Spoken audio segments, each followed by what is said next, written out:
don't have to work. Of course, some of them study because they've got life after netball, but that's the difference. As Bongi just said, they've got to go to work, they've got to get back. Well, that's where I was in my time, but it's still there, the same for the South Africans. So there's a huge difference. Okay, this side here. Okay, Albury, yeah. I think sitting next to court watching the game and see her struggling a bit motivates me to be able to replace her and play the best game I can to still lead the team or contribute to a win at the end of the time. I'm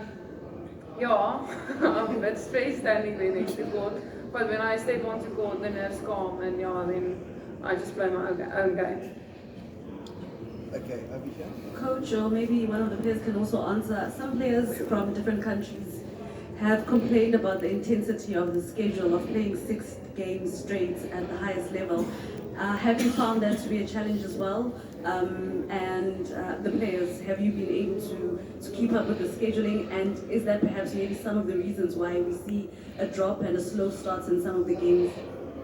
We have a very good manager who certainly is on the ball. She has everything there for us. We know what we're doing 24/7. It's never changed. I think we played in 75 when I was in the World Series with Australia, outdoors, played the final in the rain after game 11.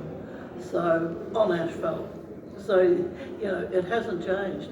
But we do get a day off. As it turns out now, because of the semis, we'll get another day tomorrow before we actually play Uganda.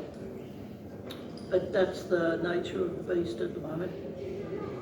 Sorry, and to add on that, we actually, in our training camps, we'll have like 2 sessions a day, and those sessions will be for like 2 hours in the morning and maybe 2 hours in the evening, and you will still add maybe one of the days a gym session and court session.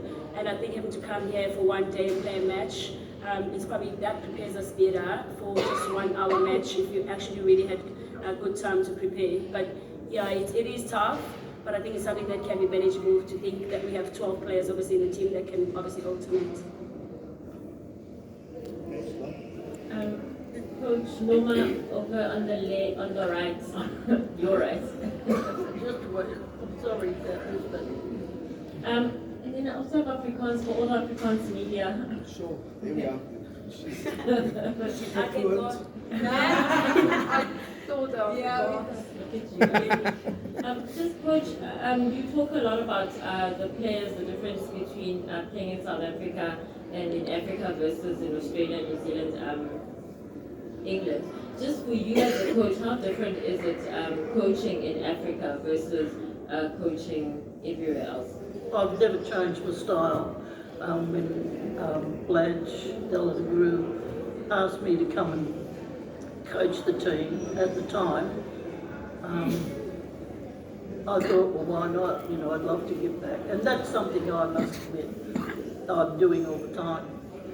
Certainly was not high performance manager. I mentored Jess Thirlby for a while. Before that, Anna Mays from England. I get asked, to do a few of those sort of things. But then it was coaching. And as that's my passion, I thought, what a great opportunity. Sorry. But the first time I met them was 2015, and where were we? No, when a first training session we had Uganda, Zimbabwe. Yes. Yeah, it was Durban. And I came in and it was actually a bit fractured for me because it was 2 different groups. And I just said I don't coach 2 different groups. We're all here. But I think the players, and I think Bongi and Kumza would actually agree, once I started coaching, it's performance-based. And I need you to understand that.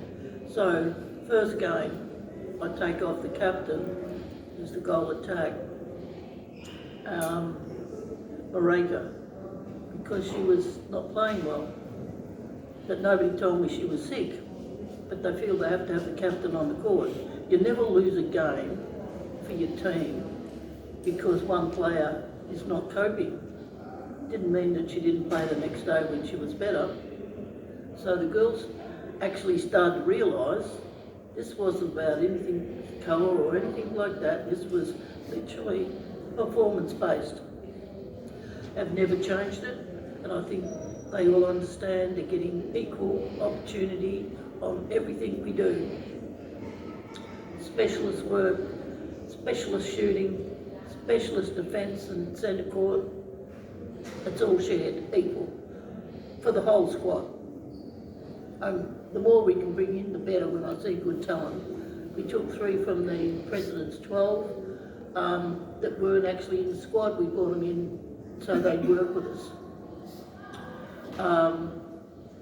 You know, there's probably more opportunity to do that if I saw what's out and about, but I didn't get the chance to look at Telcom Live. I was able to see a few games that were sent to me, but they're the things you've got to keep feeding your team. You've got to keep feeding the states, and you don't pick a team and then not give them something to do. It's all right naming an underage team, but they've got to play. They've got to do something, so they're getting all of that experience.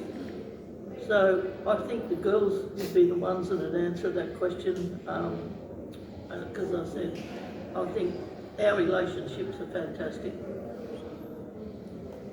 And then, Anne-Marie, for Afrikaans, we saw you